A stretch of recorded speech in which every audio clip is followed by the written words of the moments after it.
Hello and welcome to Tangerine, and this week the first game we are looking at is GhostRunner. This game is fucking sick. That's what I'm going to immediately say about this game. It looks gorgeous, it controls amazing, the soundtrack is amazing. I've just been waiting to talk about this game. It is fucking amazing. It's like it's Cyberpunk Mirror's Edge in a way. Yeah. But So like the way I just normally I was just showing. This demo does have RTX. I will show how it looks with RTX at the end, but the performance wasn't great with the RTX turned on. It's interesting to see a demo with actual RTX on it. Like, it seems like it's such a new technology. But just look at this city. I'm in fucking love with this city already. Compared to the games, I would say it's kind of like Mirror's Edge, Cyberpunk ninjas, samurais. A little bit also like Hotline Miami in a lot of ways. Because it's very much like you get like one run through, you have to try and kill everyone very quickly, and then you kind of die very quickly yourself, sort of thing, similar to how Hotline Miami works. Rebooted your acceleration module. You should be able to I think that turbine. So just to point out, Use acceleration. before I recorded this footage, I wanted to do a test recording and play around with RTX and stuff. I was like, I'll just play a little bit, and then I basically played the entire demo. So this footage might be like a bit short because I'm like almost speed running through it. So you can do like these sensory boosts while in the air, and you can like dodge these bullets, and that's the way like you slow down and dodge projectiles. And from the trailer I saw, it seems like you unlock other abilities as well, which aren't in the demo, which looks really cool. And it seems like there's multiple paths you can take to take out these enemies, so you can go about it any way you want to, really. Oh, they do fire quite a lot there. Yeah. Jesus. If you don't use them, you're pretty screwed, I guess. Immediately after I played this, all I was doing was just fucking like beatboxing the tune of the music, and I looked up the music on YouTube to listen to, because this soundtrack is fucking sick, dude. Like this sort of like cyberpunk kind of music. What's it? What would you call this kind of music? I think I've been looking at it. It's like cyberpunk industrial is like it's a possibility, but I'm not entirely sure about like how the genres are like. I always have issues like be able to like actually tell what genre is which. So, like I think it'd be industrial though.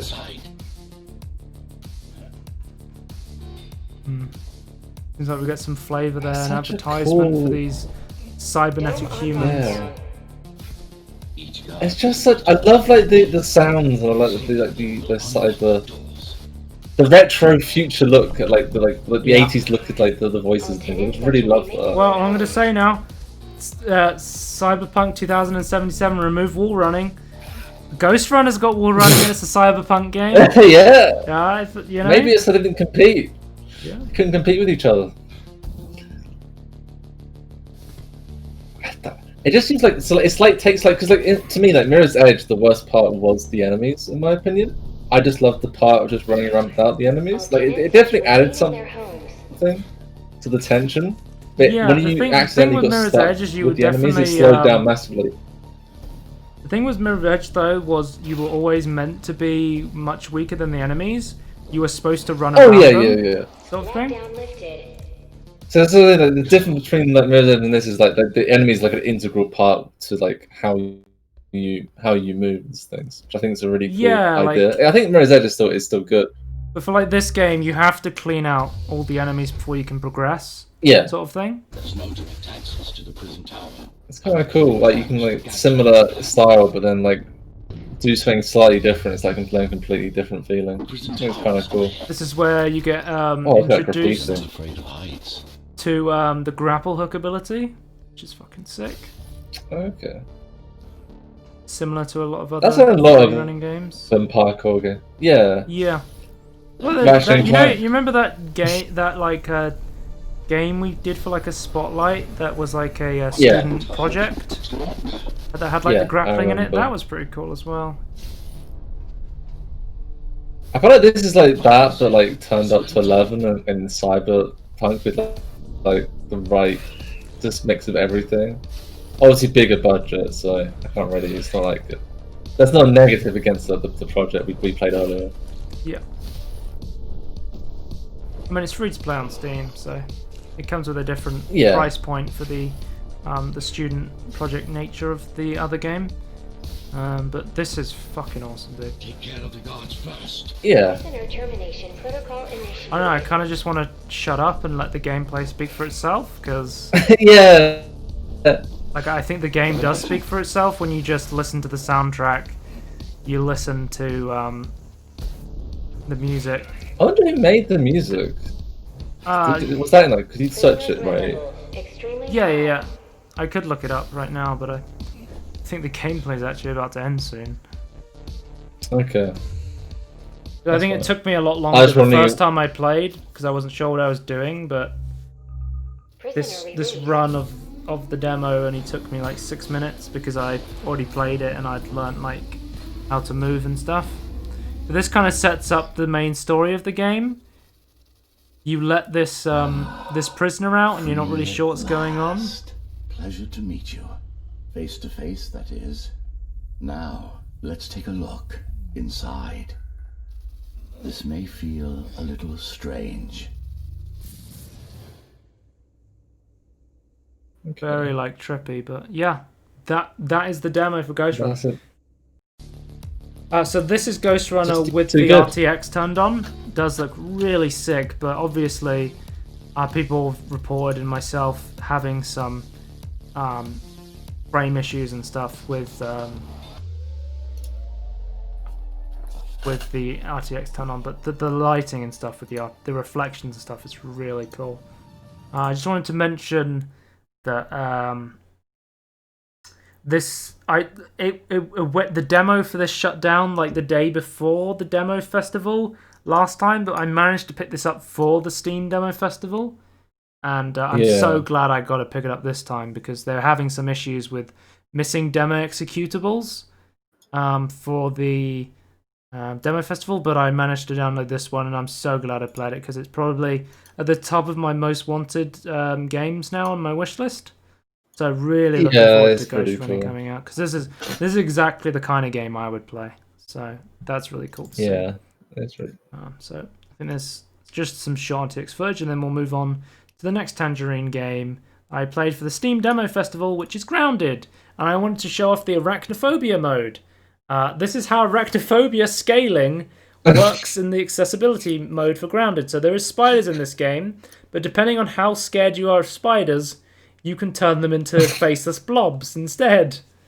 And I thought it was so weird to have a slider for this. Yeah, I prefer the spiders, so I'm not arachnophobic though, but I just find the other ones a bit weird. I wasn't sure which character to pick. I wasn't sure if they had different abilities, but it seemed like they were just cosmetic. So I picked the one that looked like my good friend Martin. I said, I'm going to be a Pete player here. Okay. Yeah. Pete. So you kind of wake I up. like the first guy though, he was cool. Yeah, it looked cool. Oh my god. So this is when you were timed, like you're like really small, okay. I remember playing this game, I was screaming a lot because of how terrifying everything is because of how small you are. Yeah. This game looks gorgeous. I mean, it's great to see another game from Obsidian. Yeah, it's nice. I think there's always been a cool idea to have a game where you are like shrunk down and you get to see the world from a different perspective. There was always those kind of those rat maps on Counter-Strike where you were very small in a big world, kind of like Honey I Shrunk the Kids sort of thing. Yeah, I was bashing this ant. I was like, shit, an ant! I'm gonna kill it. Oh, the way this worked is you got like a certain amount of time access. I got 30 minutes of access to the demo, and then it ended, and then you kind of had to go out from there. I was just drinking some rainwater to get my water back. I like that. That's kind of cool. And then I think the first thing I was trying to do was trying to build an axe to cut down some grass. Because I think grass is what you use to like build houses in a lot of the recipes. You can get like mushrooms and stuff. The way you kind of research stuff and unlock recipes in this game is you have these research towers. These like real research hub things. And you go and put a material in that you found. And then it uses up a charge. And then it researches that material for you to unlock a new recipe. And then it has like 3 charges, and then it gets set on a 10-minute cooldown. So what you can do is you can find a bunch of these, and then just go around researching them, I guess. Seems like I could ping stuff as well, because this is going to have a multiplayer mode as well. It's like a co-op, I guess, not a... Yeah, just as a co-op sort of mode. You can play with your friends, which I think looks pretty cool. They said they were just showing off the single-player element for this game at the moment. They're not showing off the multiplayer experience yet. But I'm someone who plays a lot of my survival games multiplayer, so that is something I'll be looking into, playing this game multiplayer sort of thing. I guess I can skip forward a bit. Cutting down some mushrooms, eating some stuff. Quite interesting to craft that you just like find it on a list and then craft it. Oh, this is why these are the field stations. So this is when you analyze the stuff, and then it has a set amount of charges. Analyzer. Juicer, and you get raw science points, I guess. I didn't really know what the science stuff was for. RS, raw science. So now I've analyzed the rocks, so I can't analyze them. So now I have new recipes for stuff because of the... Is that a party hat? Analyzing plant fiber.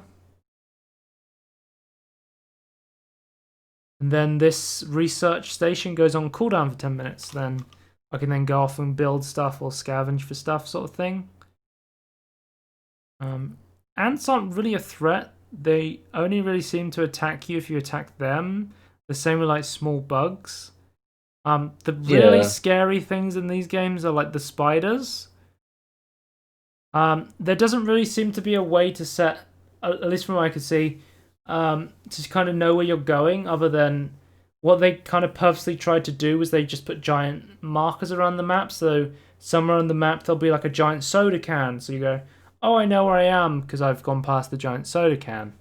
Or I know where I am because I just went past the giant baseball.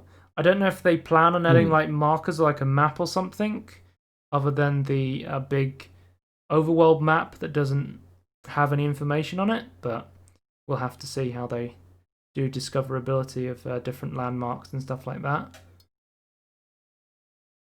Yeah, I wonder if they'll take feedback from the demo, maybe. That'd be nice. I was cutting down some grass here. As I said, good way to get plant fiber, and then you take the grass stacks, like the shoots, and then you pick them up on your shoulder, and you can carry them around like logs of wood almost.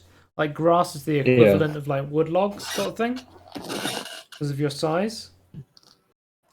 Won't show the whole half an hour, so I'll kind of do some skipping around.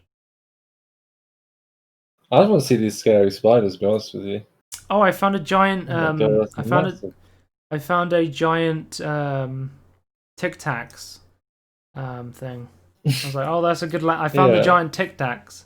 I know where I am if I ever see the giant Tic Tacs again. Giant mint canister.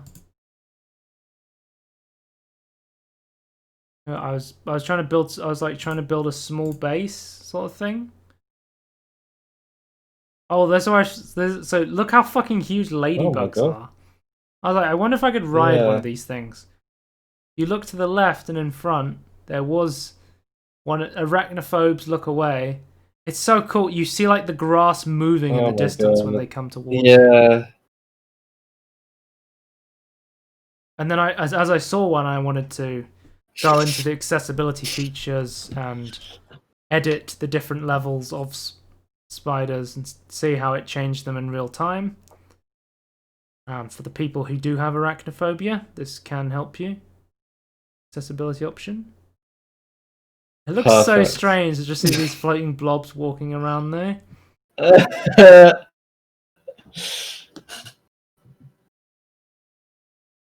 So I don't know something between like that one and the one before was. Some people are just it's scared of like flatter? specifically the lots of legs are like part of their fear. Yeah. I think. I think number 4's The scarier 3 than and number 4. 3. Yeah. What the heck is going on with number 4? And then this And is what is the that? maximum arachnophobia vibe. You get a grey blob and a floating green blob. And then one of the fucking spiders starts chasing out. This is probably where I was screaming there. I was like, fuck! There's a green blob coming Oh for my me! god. There's a green blob coming for me! That's more terrifying. I was like, That's so shit. quick. Yeah, spiders are probably the most dangerous thing in this game for you. And that's me dying. Oh my god.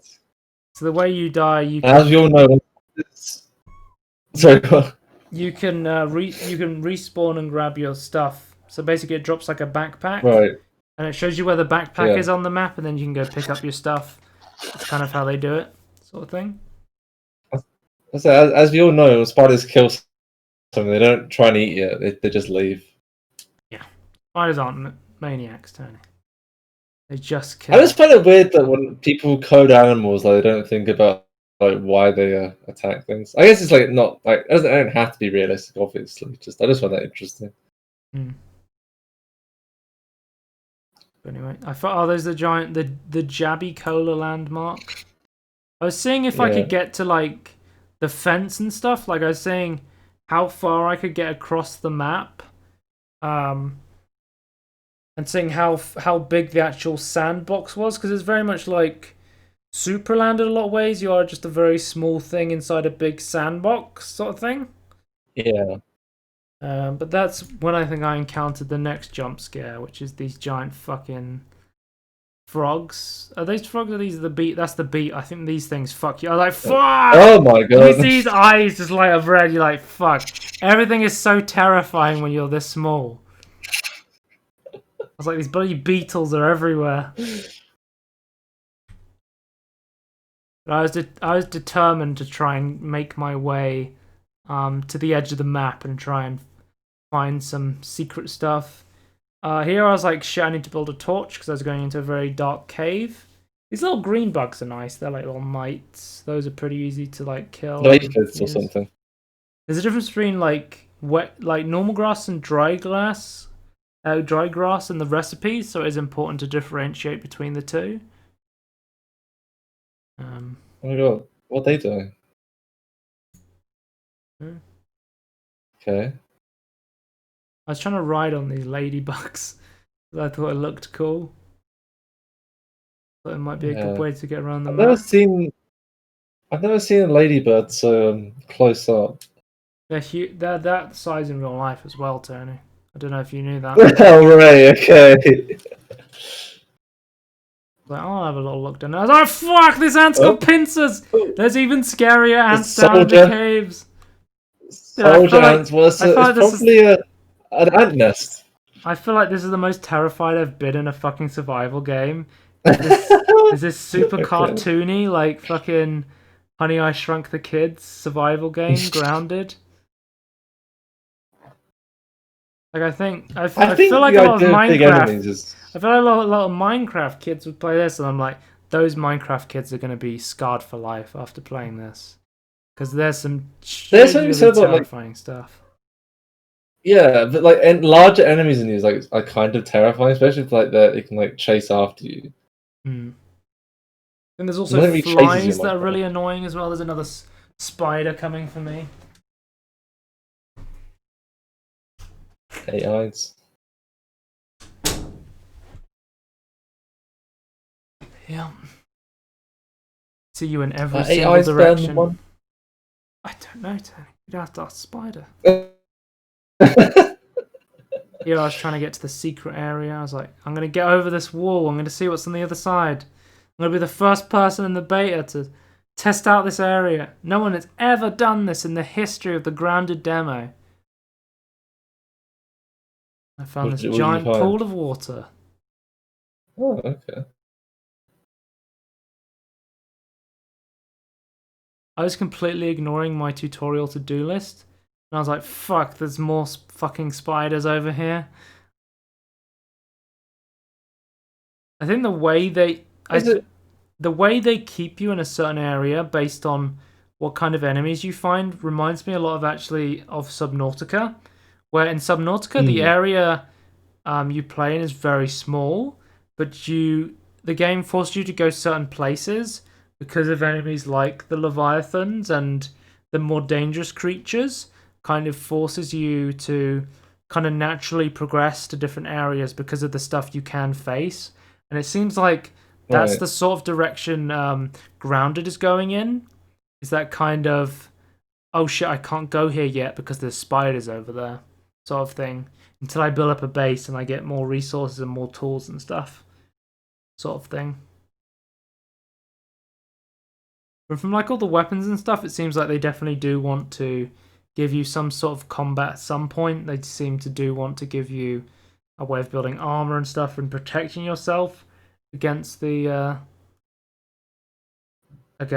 spiders. But yeah, that's kind of that's the Grounded demo. It got to nighttime. It was even more fucking terrifying playing at nighttime. Yeah, I'd imagine. Oh my god! Look at this. That is terrifying. This is nighttime on the fucking game. I was like, yeah, Grounded. The survival horror game Grounded. Very, very, very fun. A lot of potential. Very scary. Definitely gonna check this one out when it comes out. I think it's coming out in early access. It's Microsoft Studios Obsidian. So yeah, check this one out. That's Tangerine. If you like the look of GhostRunner or Grounded, definitely check those out. They did have demos. Look at some more gameplay sort of thing if you can. It's Tangerine. Goodbye. Bye.